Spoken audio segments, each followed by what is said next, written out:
right, Ravens, now we're going to look at the chart on the right side of your page, which is a completed plot diagram for the story we read in class this week, The Fish Story by Mary Lou Brooks. When we look at the beginning of Fish Story, we see that we're learning about Ernie, the main character, and his dad, and Ernie's past history of failing at summer jobs. We learn that his dad thinks he's going to be a bum because he messes everything up, and that Ernie kind of agrees with him. That's the situation that's already there when the story starts. That's called the exposition. From this exposition, we can kind of figure out that maybe the conflict's going to have to do with Ernie trying to prove that he wants to be responsible or that he can be responsible, since he doesn't have a very good track record. So maybe we're looking for a conflict where Ernie wants to be responsible, but he struggles to do that. Right away, we learn that he's going to have that opportunity, because in the third paragraph, he is asked by the Bensons to look after their house while they're on vacation. And we're thinking, that was the inciting action, because that is going to start his struggle to be responsible this time when his neighbors give him a job.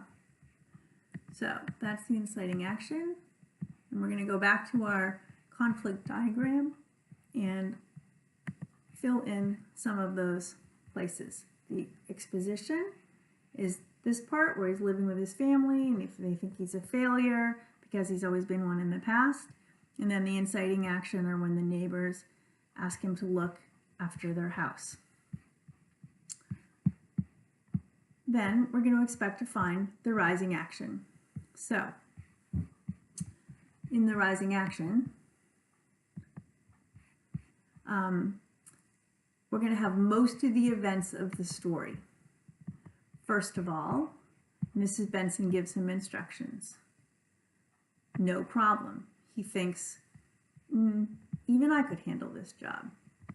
Then, on Tuesday, he gets there late and he discovers Jaws is on top of the water. He realizes Jaws is really and truly dead. This is one dead fish you have here, he says. Uh-oh. So this is part of the rising action. It's making the conflict more complicated. He wants to prove he's responsible, but having a dead fish on his first day is not helping him. It's getting harder, not easier. Then we go on to the next page. He doesn't tell his parents about Jaws. And on Saturday, he has a great idea. He's going to get a new fish exactly like the old one. Now, you might think, this sounds like a very responsible thing to do. Maybe this is the turning point where things are going to go from getting worse to getting better. But down here, he said, what you did was wrong, those tiny black eyes seemed to say. After he'd cleaned the fishbowl and added the fish, the new fish seemed to be blaming him. It seems like he's still feeling a little guilty because he hasn't told his parents. He hasn't come clean. So it doesn't really seem like things are getting better for him yet. He's still struggling with his conflict. Let's go back and look here. We have identified 3 events in the rising action. As I said earlier, there can be many events, and we just make it 3 to make it kind of simple. But first, he arrives late on the first day and finds Jaws dead. He worries about what his dad will say. Second, he keeps going over to the Bensons, acting like nothing was wrong and he didn't tell his parents that Jaws died. And third, he buys a replacement fish, cleans the tank, and puts the new fish in.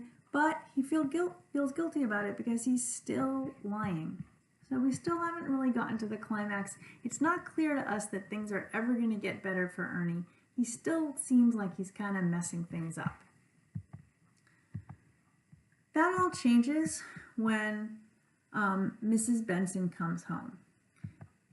When she arrives, he feels like the worst is there. He's caught. He trudged down the stairs to face the music. At this point, he seems like he's going to, when he says face the music, he's going to face up to all the things he's done and to the fact that maybe he's messed it up once again. And at least maybe admitting that will make him feel a little better. So I would put that as the climax of the story over here. The climax is when Mrs. Benson comes over and Ernie feels caught. He trudges down the stairs to face the music. However, surprisingly, Mrs. Benson is grateful. Things seem to start falling into place to relieving his conflict about, or his struggle to overcome his dad's expectations. Mrs. Benson is grateful he switched the fish, and she gives Ernie money for house sitting and extra money to pay for the new fish. It does seem like things are actually getting better for Ernie. So here's the part where that happens. It's very short. You notice compared to the 2 pages of rising action and the 1 line of climax, then we just have just a couple little paragraphs of the falling action. And then before you know it, things are resolved. And they're resolved when she says, it's nice to know one who's so responsible. One teen is responsible. One kid is responsible. His mom is proud of him. She looked like she might cry. He says, remember, he's been trying to win his dad's approval. He said his dad had a funny look on his face. I think he was trying not to laugh. I think his dad actually understands what happens and realizes that Ernie really did a good job in swapping the fish out. So, our final section is the resolution, where everyone feels good about the job that he did, and in fact, Ernie is no longer struggling to overcome his dad's expectation and he's a loser. It looks like he's actually a winner, so the conflict is resolved. There's our diagram for the story.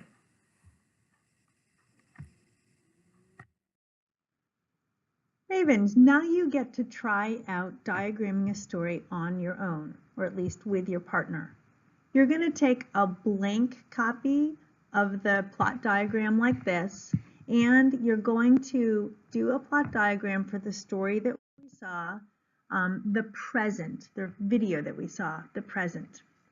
It's really important to figure out a good conflict before you start the narrative structure diagram. One conflict could be that the boy struggles to accept his pet because the dog is missing a paw. We need to always ask ourselves, what evidence do we have that that's a good conflict? Well, one piece of evidence is when he first sees the dog, he makes a frowny face and says, "Bleh," when he realizes one of the dog's paws is missing. The other thing it's always good to ask yourself before you get started is this a conflict that gets resolved during the story? In the end, does the boy accept his pet? Yes, he does. He struggled to, but in the end he did. And the evidence of that is that they're outside playing ball together and having a lot of fun. If you picked a different conflict and it didn't resolve, then maybe that's not an actual conflict in the story. For example, if you said the boy is missing a leg, well, at the end of the story, he's still missing a leg. So that's not really a conflict that he had. Maybe struggling to do activities that require walking around would be, because in the beginning he's just playing video games, but at the end he's playing with his dog. So you need to make sure that the conflict you're choosing resolves. Ravens, you can rewatch the video of the present to collect your evidence and fill out your plot diagram, by returning to the Schoology page and clicking the link for the present movie. Good luck!